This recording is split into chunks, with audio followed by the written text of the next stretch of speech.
ఆనందమే పరమానందం చిన్నక్క మాటకి స్వాగతం.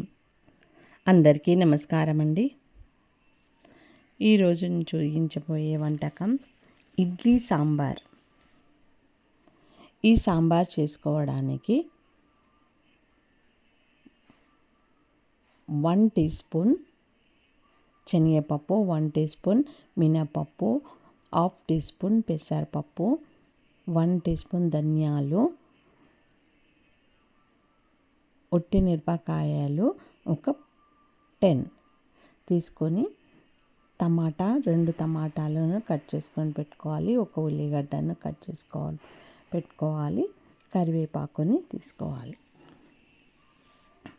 స్టవ్ వెలిగించి కడాయి పెట్టుకోవాలి. ఆయిల్ వేయాలి. ఒక 1 టీ స్పూన్ ఆయిల్ వేయాలి. వేసి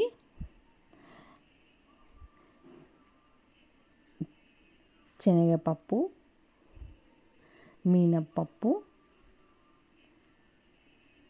ఒట్టి మిరపకాయలు, ధనియాలు, జీలకర్ర ఇవన్నీ వేసి దూరగా వేయించుకోవాలి.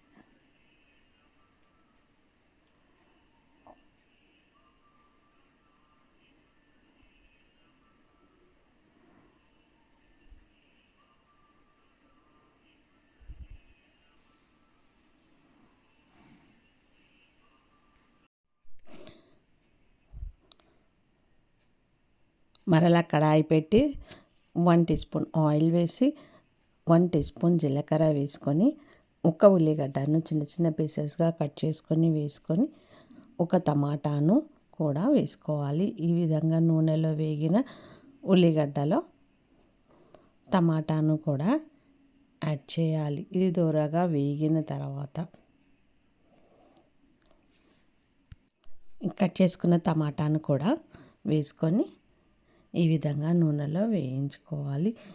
ఇది వేగిన తర్వాత 1 టీ స్పూన్ అల్లం వెల్లిగడ్డ పేస్ట్ని వేసుకోవాలి. 1 టీ స్పూన్ కారం వేసుకోవాలి.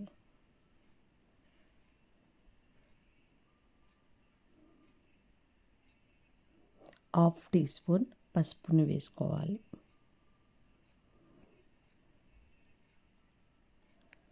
1 టీ స్పూన్ సాల్ట్ని వేసుకోవాలి. సాల్ట్ మీ టేస్ట్కు తగ్గట్టు వేసుకోండి. ఈ విధంగా నూనెలో వేయించుకోవాలి.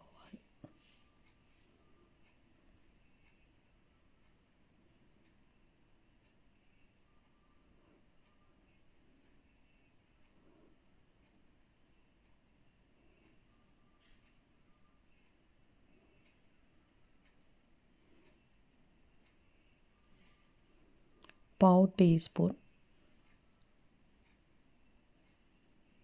ఇంగువను వేసుకోవాలి. ఒట్టి మిరపకాయలు, శనగపప్పు, మినప్పప్పు, పెసరపప్పు, ధనియాలు, జీలకర్ర ఇవన్నీ కలిపి పొడి కొట్టుకున్న ఈ మసాలాని ఈ ఆయిల్లో వేసుకోవాలి.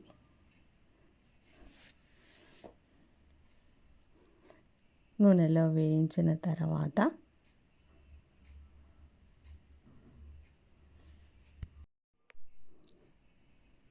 చింతపండుని ఒక చిన్న నిమ్మకాయ సైజ్ అంత చింతపండుని తీసుకొని కొద్దిగా గుజ్జు తీసి 1 గ్లాసు వాటర్ని యాడ్ చేసుకొని ఇందులో వేసి మరిగించుకోవాలి.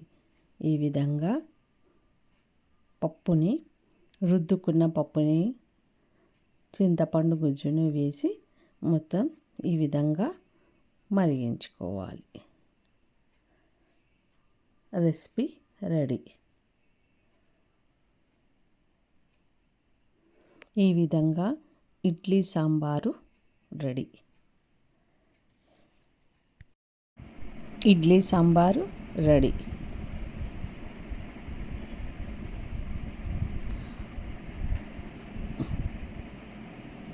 ఈ ఇడ్లీ సాంబార్ మీకు నచ్చినట్లయితే లైక్ చేయండి, షేర్ చేయండి.